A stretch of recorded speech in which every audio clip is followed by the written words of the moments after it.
Welcome.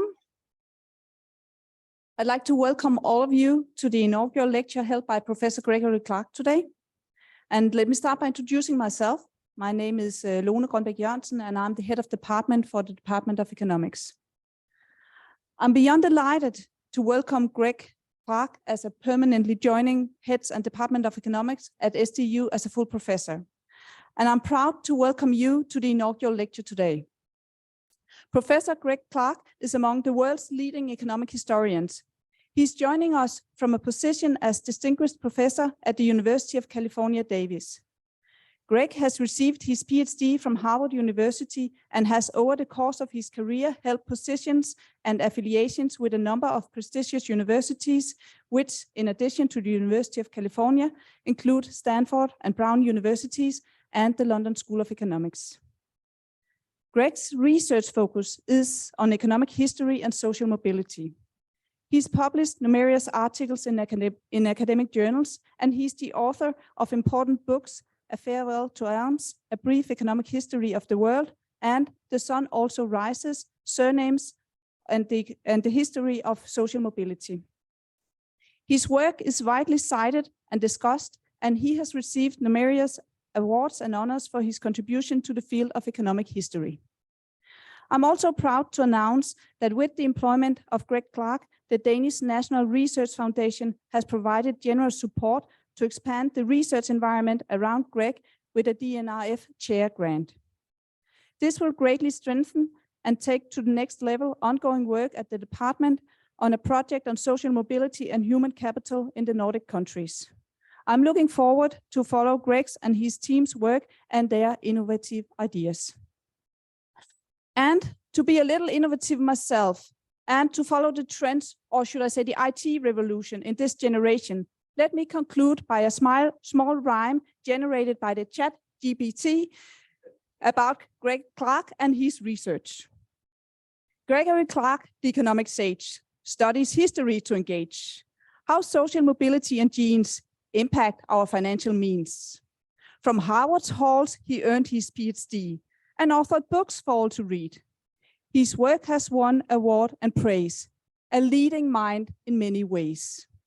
Once again, a warm welcome to the inaugural lecture, Rethinking the Industrial Revolution, held by Professor Gregory Clark. Thank you very much. Thank you very much. So what I'm going to do here is go back and reconsider some of the issues that came up in my book in 2007, The Brief Economic History of the World. And, whoop, technical problem immediately.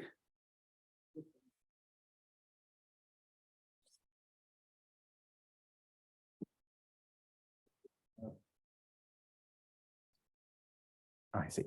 This is fine. Yes, now. Oh, sorry. Okay, so in this brief economic history of the world, it turns out there was only going to be one event that mattered in world history, which was the Industrial Revolution. That basically all societies before 1800 were essentially equivalent. And then once the Industrial Revolution happened, then you just had to worry about the fact that some parts of the world continued to grow and other parts somehow were unaffected by this revolution. And I had to, when I was writing this, I was in Berlin at an institute there, and I had to be introduced by a speaker who said, well, this is a curious history of the world where there's only one event that happened and you don't know why it happened. And so the book also made this claim that the Industrial Revolution could also explain the demographic transition that occurred later in 1880 as just a kind of an echo of this one event, the Industrial Revolution, because once you have two events in the history of the world, then you run into this difficulty that you have to explain why one came first and not the other. and so having one event simplifies this problem significantly. And so the first thing I've had to rethink is that actually you cannot link these two events in this way. And what actually the book argued was that declines in child mortality led people then to want to have fewer children, because in the pre-industrial era, everyone is just trying to produce at least one surviving child, and that's why you would, some periods would get excess fertility. It's why on average you had just 2 surviving children per family, and that this was then just a response to changes in mortality conditions. But it turns out, if we look at the data, and we can see here the net fertility, that is the number of children reaching age 21 per marriage in England. Over this period, you can see the decline in fertility coming in this later period. But we can also plot the number of people who ended up without having a surviving child at the end of their marriage. And it turns out that this is increasing quite significantly in the period following the demographic transition. And so there really had to be some kind of change in objectives or attitudes that are occurring there. And so one revision that would have to be made to the book is to say, well, there actually are 2 important events in world history, not just one. But returning to the Industrial Revolution, another issue that comes up is, well, when was the great break between the Malthusian era and the modern era? And what is plotted here is an estimate of total factor productivity in England all the way from 1200 till 2000. And when you look at this estimate, what you can see is that the total factor productivity of the economy is essentially flat all the way till 1800. And then you seem to get this phase change and now enter an era of consistent productivity advance. And so it really kind of isolates 1800 as the time when this momentous change is taking place. And it turns out that that immediately creates enormous problems, because in the period in England from 1760 to 1860, all of the other variables in the English economy are changing very gradually and very slowly, right? England is not a society that has great revolutions. And so if we look at the institutions in this interval, at literacy, at fertility, at wages, at returns to capital, everything else is evolving very slowly in this period. And so the question comes up then, what could have happened that would trigger such a profound change in the rate of total factor productivity growth?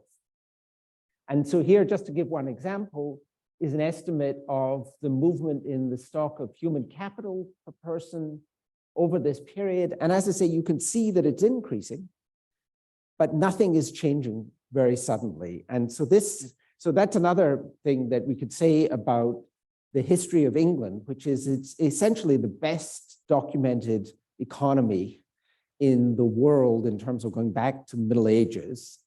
But the tragedy is that the reason it's the best documented economy is that nothing ever happened. So nothing ever got destroyed.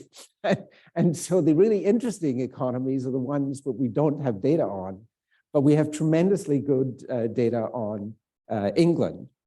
And then again, just to illustrate, here's the estimated total factor productivity going from 1600 up to the eve of the Industrial Revolution in 1760. And here's the great events: the Civil War, the interregnum when there was no king, the Glorious Revolution when the king was displaced and a new regime took place. And if you look at total factor productivity, you can see that it looks like it's essentially immune to these surface political changes that are taking place, right? And again, it makes it harder and harder to understand then why would you get this interruption occurring around about 1800. And so what I wanted to talk about today are some possible resolutions of this. And one is that somehow the total factor productivity growth rate in the economy is actually not correctly calculated, that there was a much slower transition between the world of essentially zero growth and the world of rapid growth, and that somehow we've not correctly captured this.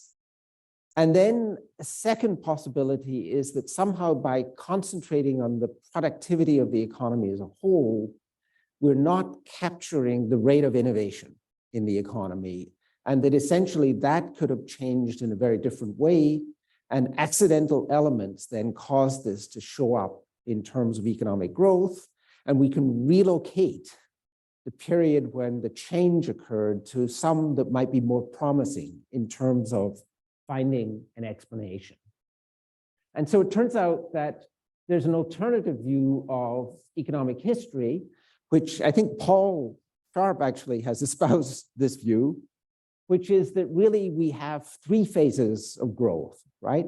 Between the stagnant Malthusian world and the modern world of growth, there's actually an intermediate phase of kind of Smithian growth era, which doesn't have the dynamism of the modern world, but where you are getting a rise in living standards, a rise in an output per person, and that some people have labeled the era of Smithian growth, right? And if this picture is correct, then the idea is that this somehow sets the preconditions for the Industrial Revolution, and that somewhere around about 1300 is when we should actually look for what actually then set the world on a path to growth, right? And it shifts all of the attention then to the medieval period as the period in which the profound change really occurred. And that's where we need to go. And so it turns out that in my book and elsewhere, I'd actually estimated output per person in England all the way through this period. And you can see that the startling thing here is that back around about 1500 or even around about 1200, output per person in England is almost as high as at the end of the Industrial Revolution. And you really get this picture of no progress over this long period.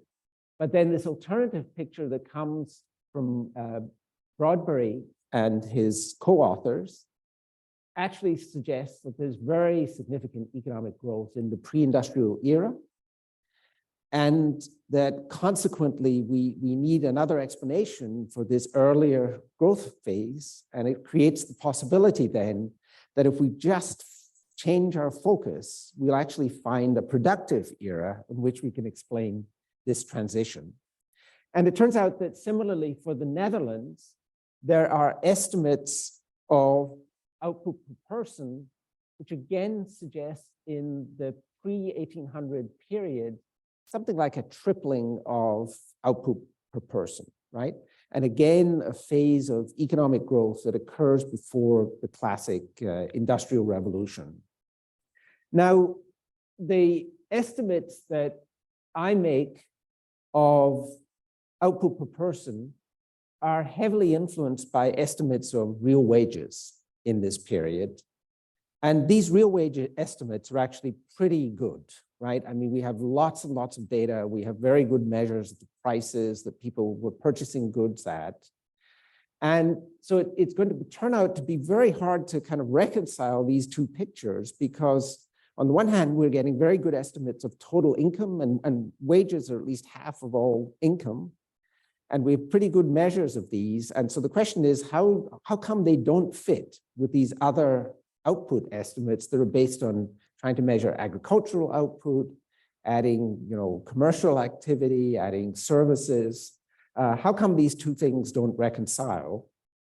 And it turns out that the claim now is that the reason they don't reconcile is that there were dramatic changes in the number of days that people worked per year. And by looking at annual wages relative to day wages, Humphreys and Weisdorf have actually concluded that if we go back close to 1350, the average English worker was only working about 100 days a year. And yet by 1850, people are working almost 300 days a year.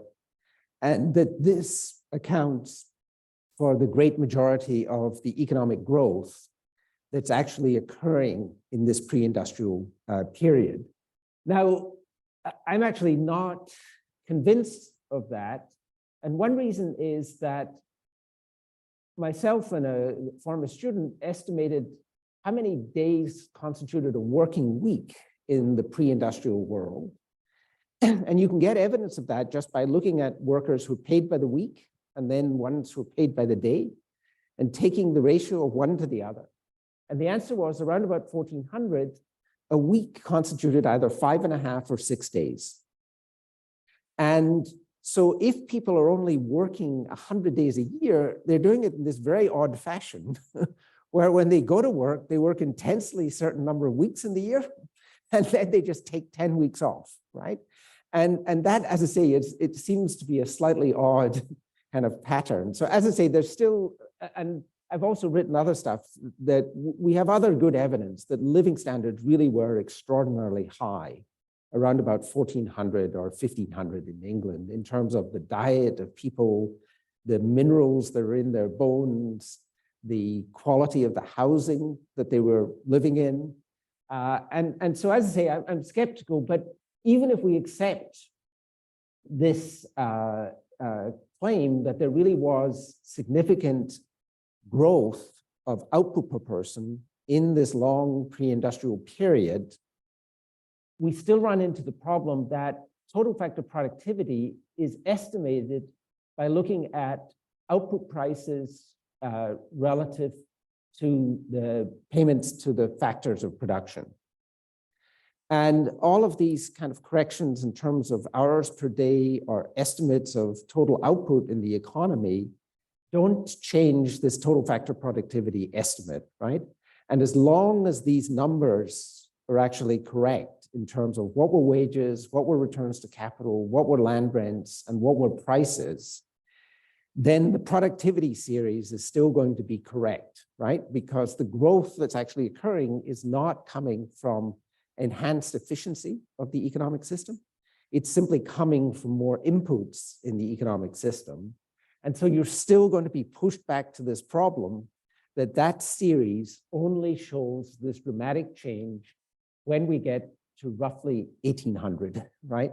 And that then is the break. And that's, as I say, the unproductive period where we need to somehow find the Industrial Revolution.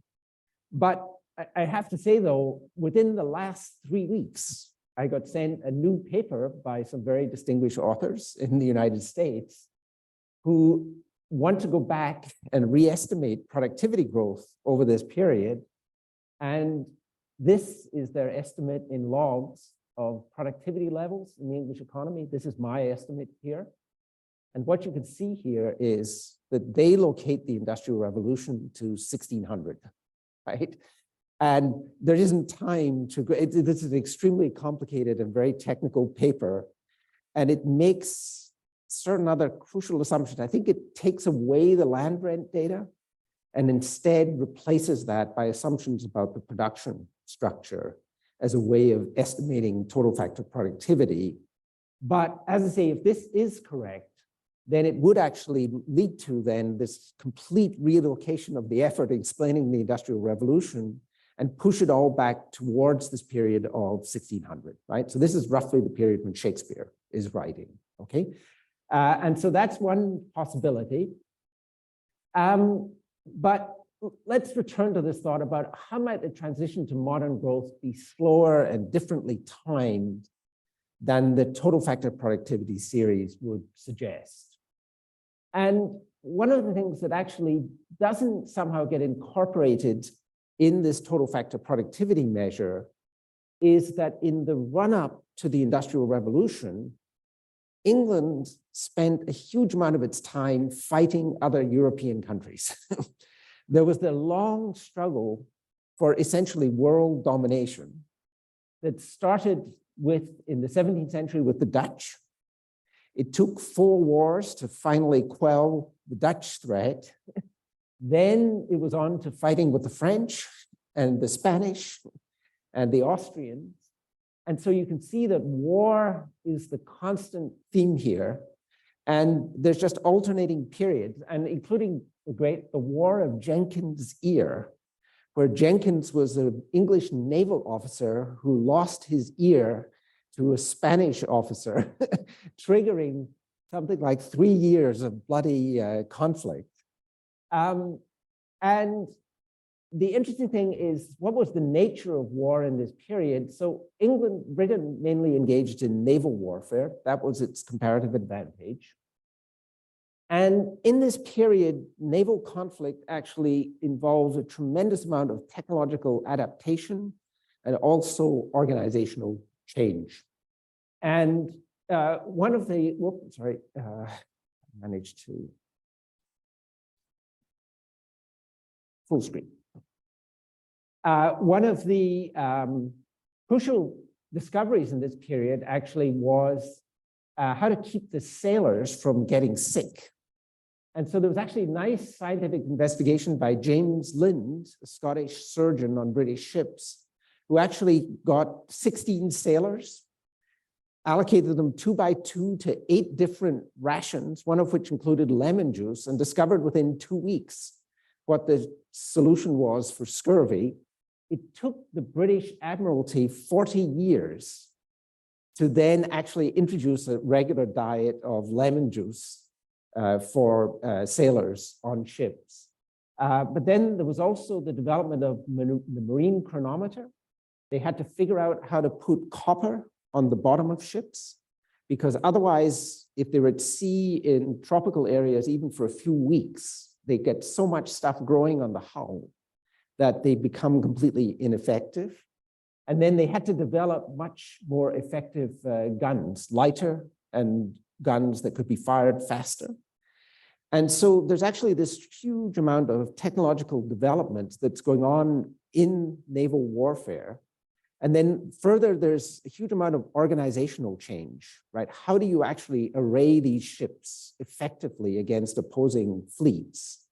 And you can see that the battles of this time, people like Nelson actually had planned for years exactly how these battles would take place and how the British would actually break the line of the other nations. And the other thing about the British in this period was they instilled a tremendous level of discipline, where they hung one of their admirals in front of the entire fleet for not pursuing vigorously enough an opportunity to attack the enemies. And in fact, his family members are still trying to get a pardon for this poor admiral because they actually executed him for just being insufficiently vigorous. This is the kind of things that a department chair would love to have now.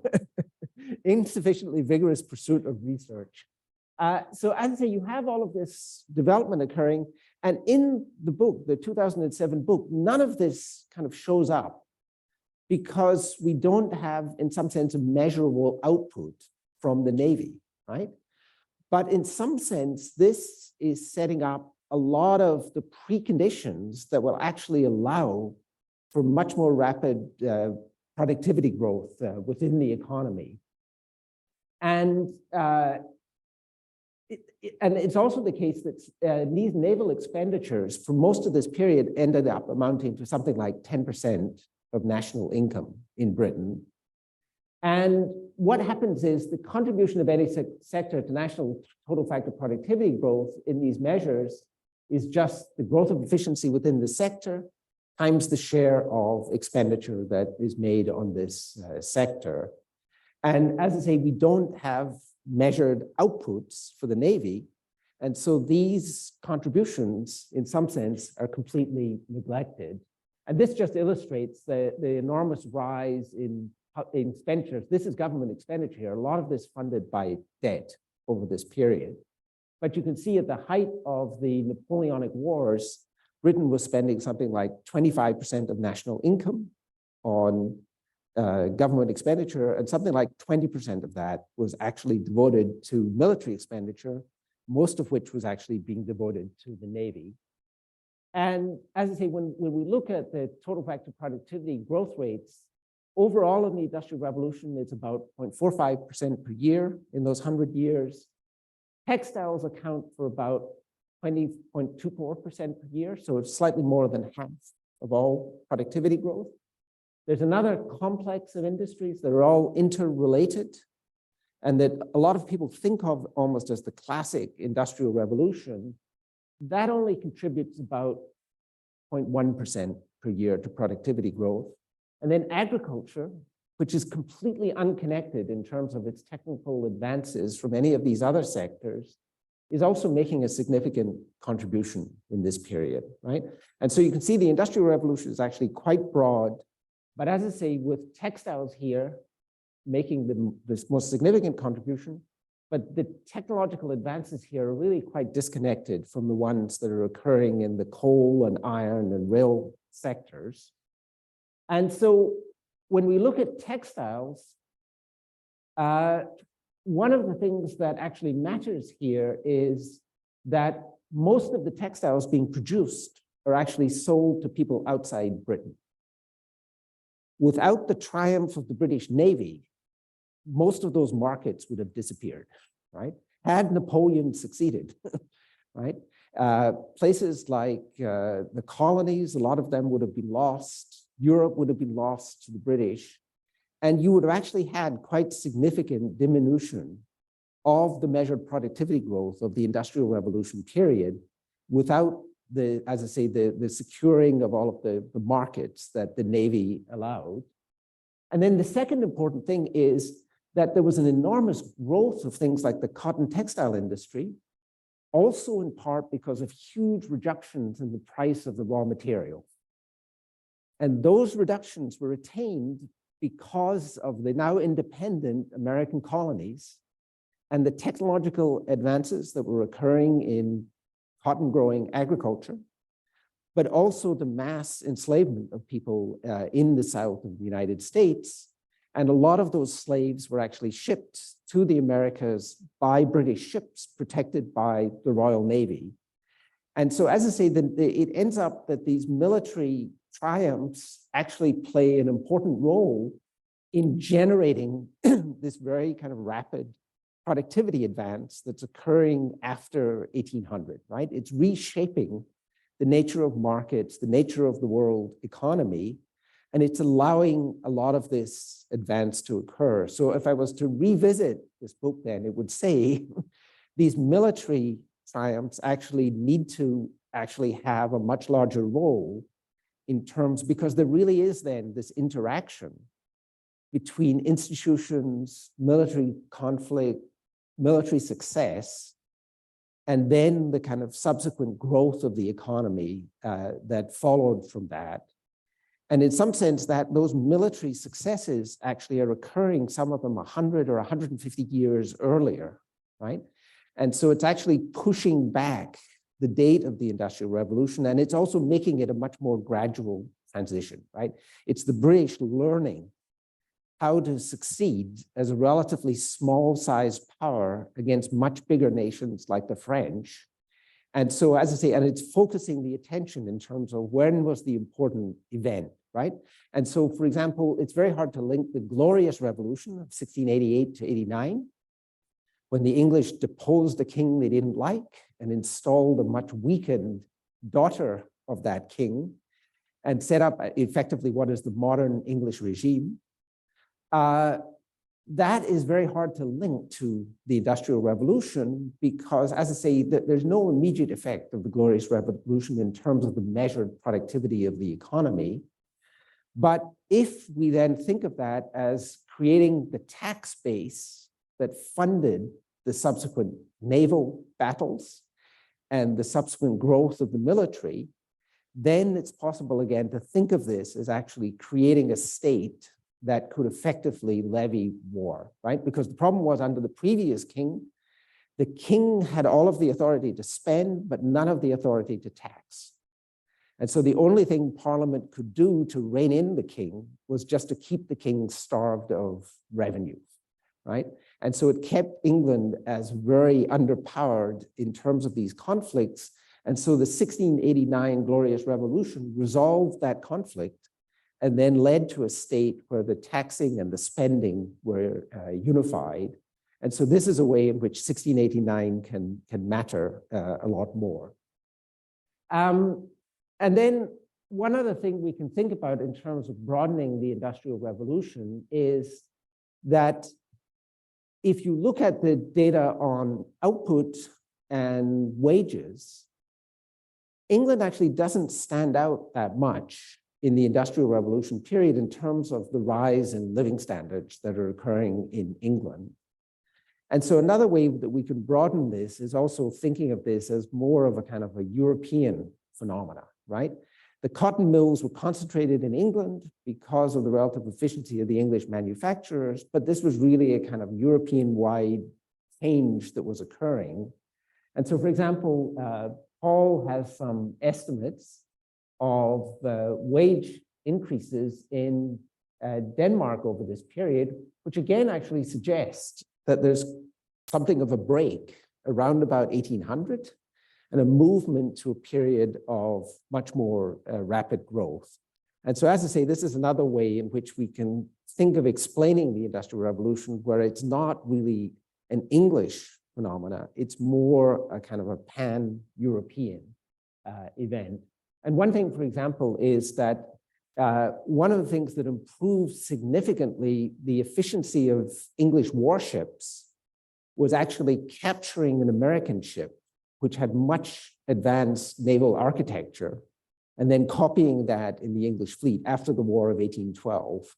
And so these countries are actually learning from each other in significant ways and benefiting from a kind of a common pool of technological advance. And so, as I say, this was just to illustrate that real wages in England not increasing this period any faster than a number of other countries in Western Europe. So another way to kind of resolve the puzzle of the Industrial Revolution of 1800 is actually to look, instead of output measures of productivity, to look at just people's attempts to innovate. And that's measured by the patent statistics. And so these are well known for Britain. And what's actually clear again is that there's a clear break in patenting activity here, right? And again, this is not associated with any significant institutional change in the patent office, right? And so again, it's going to be very hard to say, oh, they changed the nature of patents, they made patents much more productive or less costly or anything like that. But the interesting thing here is that that break is occurring around about 1760, right? And so it pushes the Industrial Revolution back. What it's saying is that you have increase in attempts to innovate, but the early innovations tend to be relatively unproductive. There's a lot of learning by doing that then goes on. And so an innovation will only really have significant economic effects 20 or 40 years later. And so that's why it's only in 1800 that you really get this big increase in productivity growth rates. But as I say, it doesn't help us that much because 1760, nothing is happening in Britain in the same way that in 1800, nothing is happening in Britain. And so it's not pushing it to a period where we can really see significant change. And so that's just what this slide is saying. Now, it turns out that there were very significant institutional reforms that were occurring in 18th and 19th century England. And again, when we actually look at measured productivity advance, it turns out that almost none of these contribute significantly, right? So the Turnpike Acts were a way of improving road transportation by essentially privatizing local roads and allowing people to charge for maintaining them. It does have productivity effects, but we're talking about 1 or 2% in terms of the productivity efficiency of the economy.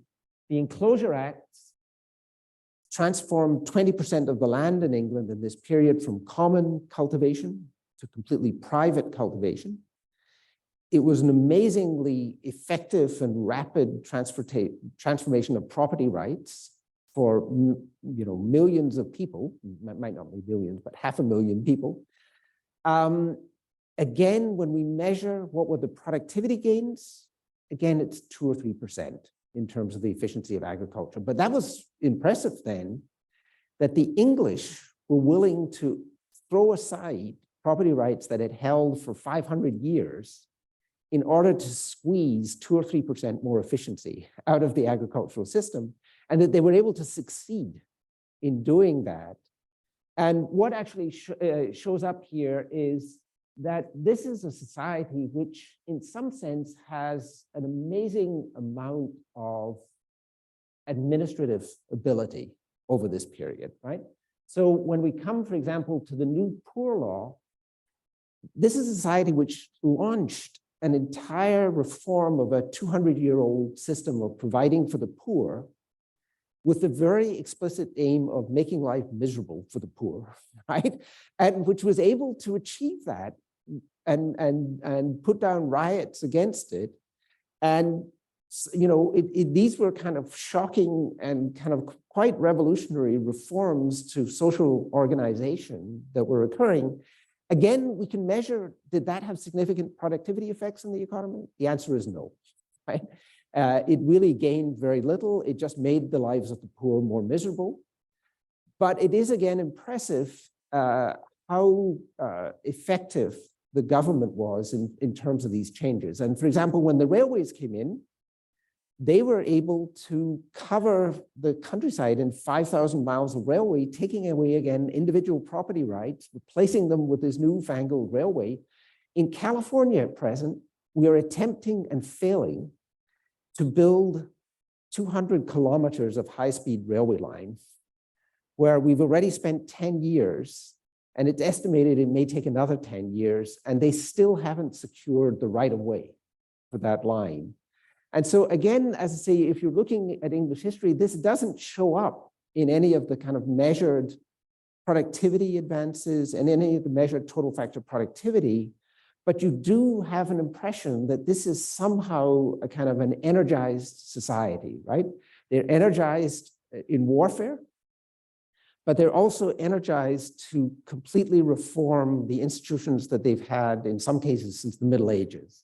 So for example, in closing common lands, the mechanism that they were using was available to the medieval parliament as well. And for some reason, around about 1740, they just started doing this on a large scale in Britain. And so, as I say, again, it does present this image that somehow this society became energized sometime in the 18th century, but we still have this puzzle as to what was creating this. And so in the last part of the talk, let me just review a few theories of the Industrial Revolution, right? So one that actually has received a lot of attention is that somehow the technological advances of the Industrial Revolution were driven by England being a relatively high wage and low fuel cost economy, right? And I think this is very appealing to economists because we like stuff that involves relative factor prices, right? That's our comfort zone in terms of thinking about the economy. And then there's been a lot of now attention to the idea that we should really focus on the top 1 or 2% of actors in the economy and think about what is generating this upper tail of abilities and how are they trained. And then I'm actually more interested in things like differential fertility by social class. And then also an interesting possibility, which is that could a lot of these changes actually be driven by the nature of marriage, right? Because it turns out that in marriage we assort, right? And the degree to which we assort actually will have profound consequences for the overall distribution of abilities in society. And we can actually find evidence of an incredibly high degree of assortment in marriage in England, going back at least to 1837. And the interesting question is, was that a kind of a social innovation, right? Because there's no obvious reason that we have to find a partner who is our mirror image in terms of their social abilities, right? There could be lots of other ways to arrange marriage in a society. And so, as I say, these are kind of intriguing possibilities for what could be the kind of underlying or subtle social changes that somehow ended up sparking the Industrial Revolution. So let me, and so here, another thing we have to think about was, in terms of the return to innovation and the number of innovations, was the Industrial Revolution driven by greater rewards? So this is the Allen argument about high wage economy. I'm much more impressed by the idea that somehow there's just clearly a much greater supply of innovation. The actual rewards for innovation are not going up in this period. Innovators don't tend to make tremendous returns in this period. And so the interesting question then is, well, what could drive up the kind of supply of innovative type activities? And so as I say, the labor scarcity argument was made by, in a widely cited book by Bob Allen in 2009. And he gives the example of the spinning jenny, which was devised in England in 1768. It only took the French 3 years to get their hands on one of these. But in the 1780s, there are over 20,000 jennies in use in England and only 900 in France, right? And so one of the interesting things here is that there's a lot of spying on industrial technology in this period, and there's a lot of transfer of technologies between countries. So a lot of what's actually happening here is, it's not just that the English invent textile technologies, they're also much more effective at using them, right? And so there's actually, it's a more complicated story about the industry that right from the beginning, they're able to survive against much lower wage competitors using these technologies. And so Allen's argument in terms of capital per unit of output or labor per unit of output is that you had a different ISO cost line in England and France, that the new technology here was the lowest cost one at the relative prices of capital and labor in England, but that in France, the traditional technology was the one that still kind of dominated. And that's why what's happening here is that England has these relatively high labor costs. It leads to a very productive line of innovation. And it just so happens that at that area, in terms of production technologies, substituting capital for labor is a very productive way to advance technology. It turns out, though, that Allen actually has to assume that hand spinners would only employ the new technology for 4 hours a day, even though it's more capital intensive. Now, what happened in the early textile factories in Britain is they worked 72 hours a week, right? Because they had this more capital intensive technology, they ratcheted up the number of hours that they're operating, and the natural response. And so what would happen is, even if these jennies work 8 hours a day, this new technology should be cheaper in both France and in England, despite the differences in relative factor costs. And so I think that the trouble is that it's even hard to construct a very realistic example of a technique that was efficient and profit maximizing in England, but not efficient in France. And then a second problem we face is that if you look at English wages, here it is at the time of the Industrial Revolution. Here's a time when wages are actually significantly higher in England, right? And it turns out in this period, English wages are low relative to those of Italy. And so if you go back to Renaissance Florence or Venice or Milan, these are the societies that had extraordinarily high wages in the late Middle Ages because of the plague.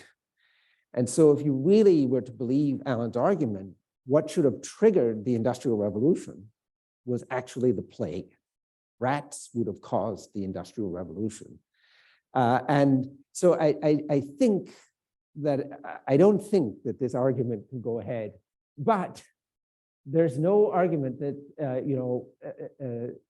that, as I say, has attracted so much attention. And so again, just recently, Wolf and others actually have a paper where they look in England at cross-section and try and identify shocks that would create high wage areas, and then try and show that mechanization was occurring in these areas. And I'm going to skip over that because of lack of time. And then I was going to say that Wolf is actually the king of instruments now, because he has another paper on the profits of slavery driving the Industrial Revolution, which actually uses variations in wind speeds in the 17th and 18th century to explain why some people stayed in the slave trade and then subsequently were rewarded when the British ended the slave trade in 1833, and that these areas in the country then had rapid economic growth in this period. And so, as I say, I have to acknowledge the ingenuity in the search here for instruments. And so, as I say, in the last 5 minutes, let me just say a little bit about upper tail human capital. And so this, as I say, is a supply side explanation. And people like Mokyr or Voigtlander, they've talked about things like access to encyclopedia, access to literature, access to training systems, stuff like that, that kind of generate this type of upper tail capital. Another interesting possibility, though, that comes along that kind of once again kind of unites the Industrial Revolution and the demographic transition is, well, what about the effects of demographic systems in terms of what is the population composed of in a society like Britain?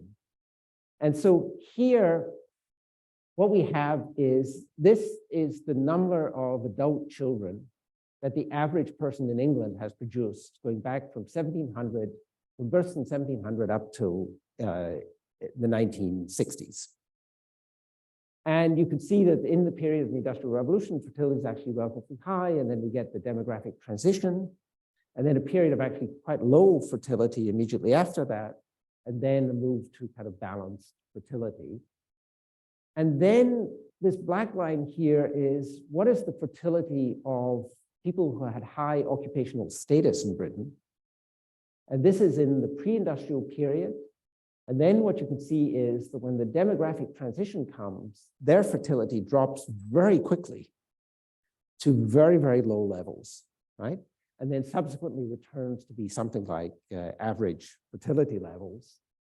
And we can graph what's happening here in terms of, if we build these synthetic cohorts of, suppose we take 100 people from this high status group, and then we look at another 100 people 30 years later, and another 100 people 30 years later, what's the total stock of people that belong to each of these groups? People with very high economic status in Britain, or people with average economic status? And what you can see is that as we move into the Industrial Revolution, this high status group is actually becoming a larger and larger share of the population. And then subsequently, their fertility is much less. And so we end up, I would say, with a lower fraction, but still a higher fraction than before the Industrial Revolution. And then, of course, this all ends with Brexit. But you actually, as I say, you can see that there are actually these significant changes in population share occurring. And the interesting thing is that this process in 1700 had actually been occurring since the Middle Ages. And so if we were to take 100 people of each group in the Middle Ages and then look at their relative share in society by the time we get to the Industrial Revolution, you would actually have seen an enormous swell in terms of that, high status population. And so there are actually these demographic forces that are potentially changing the distribution of abilities in these societies. And this would not be just Britain. In fact, all Northern European societies would have similar kind of forces occurring. And then we can do the same picture here for people who are graduates of Oxford or Cambridge. They tend to be relatively well documented. And what's interesting here is that their relative reproductive success is not as great. And one of the reasons for that is that if you wanted to be an academic at Oxford or Cambridge before the late 19th century, you had to be celibate. And so that's why actually they're much less reproductively successful than people who are actually engaged in commerce or legal studies. But as I say, again, you get this interesting movement. And then the last thing is that, you had the appearance, at least in the late Middle Ages, of this European marriage pattern in Europe, where women typically married quite late. There was lots of variation, and a large fraction of men and women never married. And one of the effects of this is that when people came to marry in this society, they were independent of their parents, by and large. Women had often left the childhood home, men as well. A lot of these people, their parents were dead by the time they got around to marrying. And so you really have a world where men and women make their own matches in marriage. And there isn't time to go through and explain this, but it turns out that this is very different from most pre-industrial societies where age of marriage of women tends to be actually very young. All women marry, and matching then is between families and not spouses, right? But it turns out that even if families match on social status, the match between the children will be much less good, right? If the children do the matching directly and they care about the potential status of their partners, and then men in looking for spouses are looking for women who can support the family business, can keep the household well, what you actually will get is a much tighter matching in terms of people's social abilities. And that in turn will actually have significant effects on the population distribution of abilities. So let me just show that before I close up here. And so, you can see there was a lot of stuff here. But if you go from a matching of 0 to a matching of about correlation of about 0.8 in the underlying abilities of the spouses, you'll get a much wider equilibrium distribution of population abilities. But the other thing that's interesting is if you start on this process of tighter matching, it takes hundreds of years for that to feed into the overall population distribution of abilities. And so then it's possible to have a revolution in marriage that's occurring in 1400 that only creates a revolution in kind of productivity advance that occurs 400 or 500 years later. And so as I say, it's another kind of intriguing possibility that something as simple as who do you marry could actually have profound social effects in terms of what's the distribution of the abilities at the upper tail of the population. Okay, enough from me. Questions?